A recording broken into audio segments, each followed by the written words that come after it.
El Camino a Cristo, capítulo 10. Los dos lenguajes de la providencia. Son muchas las maneras en que Dios procura dársenos a conocer y ponernos en comunión con Él. La naturaleza habla sin cesar a nuestros sentidos. El corazón que está preparado quedará impresionado por el amor y la gloria de Dios según lo revelan las obras de sus manos. El oído atento puede escuchar y entender las comunicaciones de Dios por las cosas de la naturaleza. Los verdes campos, los elevados árboles, los capullos y las flores, la nubecilla que pasa, la lluvia que cae, el arroyo que murmura, las glorias de los cielos hablan a nuestro corazón y nos invitan a conocer a aquel que lo hizo todo. Nuestro Salvador entrelazó sus preciosas lecciones con las cosas de la naturaleza, los árboles, los pájaros, las flores de los valles, las colinas, los lagos y los hermosos cielos, así como los incidentes y las circunstancias de la vida diaria, fueron todos ligados a las palabras de verdad, para que así sus lecciones fuesen atraídas a menudo a la memoria, aún en medio de los cuidados de la vida de trabajo del hombre. Dios quiere que sus hijos aprecien sus obras y se deleiten en la sencilla y tranquila hermosura con que Él adornó nuestra morada terrenal. Él es amante de lo bello y sobre todo ama la belleza del carácter, que es más atractiva que todo lo externo, y quiere que cultivemos la pureza y la sencillez, gracias características de las flores. Si tan solo queremos escuchar, las obras que Dios creó nos enseñarán preciosas lecciones de obediencia y confianza. Desde las estrellas que en su carrera sin huella por el espacio siguen de siglo en siglo los derroteros que les asignó, hasta el átomo más diminuto, las cosas de la naturaleza obedecen a la voluntad del Creador, y Dios cuida y sostiene todo lo que creó. El que sustenta los innumerables mundos diseminados por la inmensidad también tiene cuidado del gorrioncillo que entona sin temor su humilde canto. Cuando los hombres van a su trabajo y están orando, cuando se acuestan por la noche o se levantan por la mañana, cuando el rico se sacia en el palacio o cuando el pobre reúne a sus hijos alrededor de la escasa mesa, el Padre Celestial vigila tiernamente a todos. No se derraman lágrimas sin que Él lo note. No hay sonrisa que para Él pase inadvertida. Si creyéramos implícitamente esto, desecharíamos toda ansiedad indebida. Nuestras vidas no estarían tan llenas de desengaños como ahora, porque cada cosa, grande o pequeña, se dejaría en las manos de Dios, quien no se confunde por la multiplicidad de los cuidados, ni se abruma por su peso. Entonces nuestra alma gozaría de un reposo que muchos desconocen desde hace largo tiempo. Cuando vuestros sentidos se deleitan en la amena belleza de la tierra, pensad en el mundo venidero, que nunca conocerá mancha de pecado ni de muerte, donde la faz de la naturaleza no llevará más la sombra de la maldición.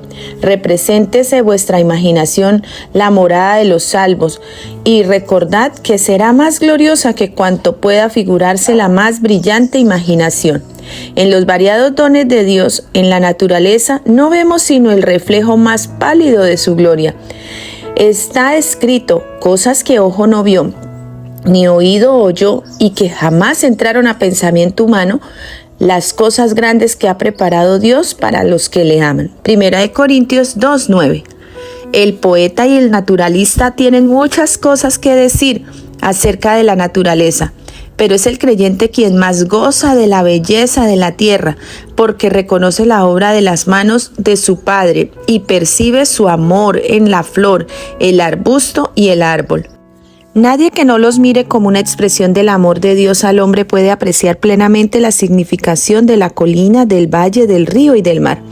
Dios nos habla mediante sus obras providenciales y la influencia de su Espíritu Santo en el corazón. En nuestras circunstancias y ambiente, en los cambios que suceden diariamente en torno nuestro, podemos encontrar preciosas lecciones. Si tan solo nuestros corazones están abiertos para recibirlas. El salmista, rastreando la obra de la providencia divina, dice: la tierra está llena de la misericordia de Jehová. Salmos 33:5. Quien sea sabio, observe estas cosas y consideren todos la misericordia de Jehová. Salmos 107:43. Dios nos habla también en su palabra. En ella tenemos en líneas más claras la revelación de su carácter, de su trato con los hombres y de la gran obra de la redención. En ella se nos presenta la historia de los patriarcas, profetas y otros hombres santos de la antigüedad. Ellos estaban sujetos a las mismas debilidades que nosotros. Santiago 5:17. Vemos cómo lucharon entre descorazonamientos como los nuestros, cómo cayeron bajo tentaciones como hemos caído nosotros y sin embargo cobraron nuevo valor y vencieron por la gracia de Dios. Y recordándolos nos animamos en nuestra lucha por la justicia. Al leer el relato de los preciosos sucesos que se les permitió experimentar, la luz, el amor y la bendición que les tocó gozar y la obra que hicieron por la gracia a ellos dada, el Espíritu que los inspiró enciende en nosotros un fuego de santo celo, un deseo de ser como ellos en carácter y de andar con Dios como ellos. El Señor Jesús dijo de las Escrituras del Antiguo Testamento, y cuánto más cierto es esto acerca del Nuevo: ellas son las que dan testimonio de mí. Juan 5:39. El Redentor, aquel en quien se concentran vuestras esperanzas de la vida eterna. Sí, la Biblia entera nos habla de Cristo. Desde el primer relato de la creación, de la cual se dice, sin Él nada de lo que es hecho fue hecho, Juan 3:1-3, hasta la última promesa, he aquí yo vengo presto, Apocalipsis 22:12. Leemos acerca de sus obras y escuchamos su voz. Si deseáis conocer al Salvador, estudiad las Santas Escrituras. Llenad vuestro corazón con las palabras de Dios. Son el agua viva que apaga vuestra sed. Son el pan vivo que descendió del cielo. Jesús declara, a menos que comáis la carne del Hijo del Hombre y bebáis la sangre, no tendréis vida en vosotros. Y al explicarse dice, las palabras que yo os he hablado son espíritu y son vida. Juan 6:53 y 63. Nuestros cuerpos viven de lo que comemos y bebemos, y lo que sucede en la vida natural sucede en la espiritual. Lo que meditamos es lo que da tono y vigor a nuestra naturaleza espiritual. El tema de la redención es un tema que los ángeles desean escudriñar. Será la ciencia y el canto de los redimidos durante las interminables edades de la eternidad. ¿No es un tema digno de atención y estudio ahora? La infinita misericordia y el amor de Jesús, el sacrificio hecho en nuestro favor, demandan de nosotros la más seria y solemne reflexión. Debemos espaciarnos en el carácter de nuestro querido Redentor e Intercesor. Debemos meditar en la misión de aquel que vino a salvar a su pueblo de sus pecados. Cuando contemplemos así los asuntos celestiales, nuestra fe y amor será más fuerte y nuestras oraciones más aceptables a Dios, porque se elevará acompañada de más fe y amor. Serán inteligentes y fervorosas. Habrá una confianza constante en Jesús y una experiencia viva y diaria en su poder para salvar completamente a todos los que van a Dios por medio de Él. Mientras meditamos en la perfección del Salvador, desearemos ser enteramente transformados y renovados conforme a la imagen de su pureza. Nuestra alma tendrá hambre y sed de llegar a ser como aquel a quien adoramos. Cuanto más concentremos nuestros pensamientos en Cristo, más hablaremos de Él a otros y mejor le representaremos ante el mundo. La Biblia no fue escrita solamente para el hombre erudito, al contrario, fue destinada a la gente común. Las grandes verdades necesarias para la salvación están presentadas con tanta claridad como la luz del mediodía, y nadie equivocará o perderá el camino, salvo los que sigan su juicio privado en vez de la voluntad divina tan claramente revelada.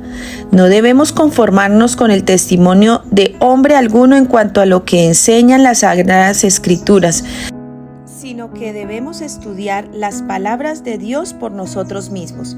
Si dejamos que otros piensen por nosotros, nuestra energía quedará mutilada y limitadas nuestras aptitudes.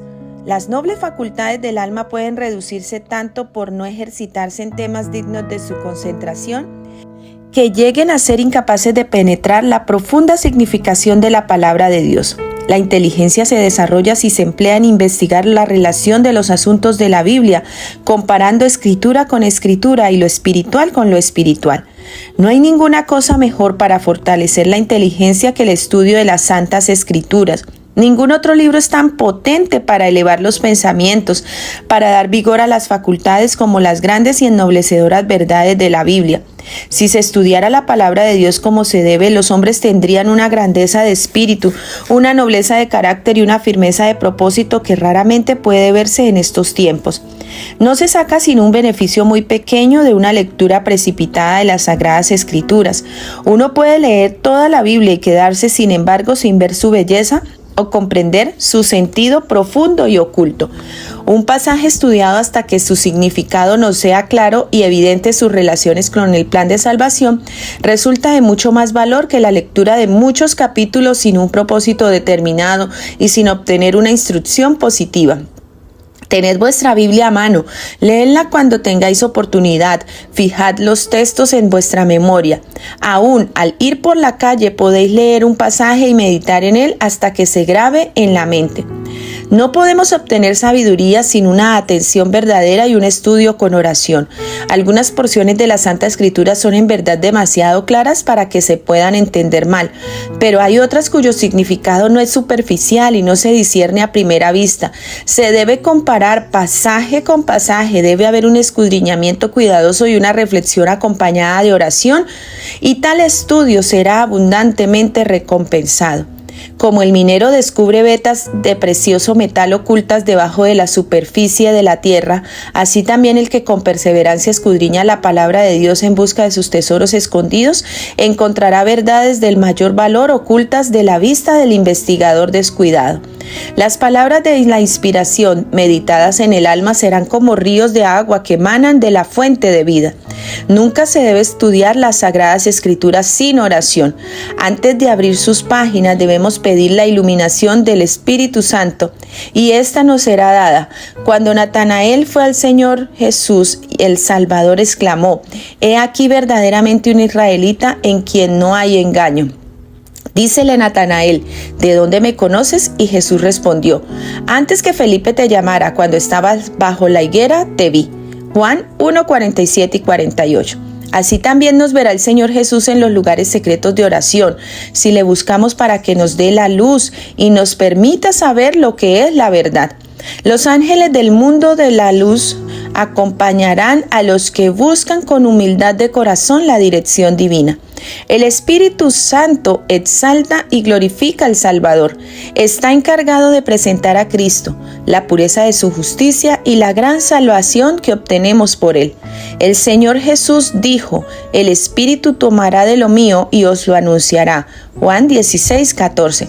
El Espíritu de verdad es el único maestro eficaz de la verdad divina. ¿Cuánto no estimará Dios a la raza humana, siendo que dio a su Hijo para que muriese por ella y manda a su Espíritu para que sea de continuo el maestro y guía del hombre? Hoy Dios quiere hablarte a través de la naturaleza y hablarte a través de su palabra.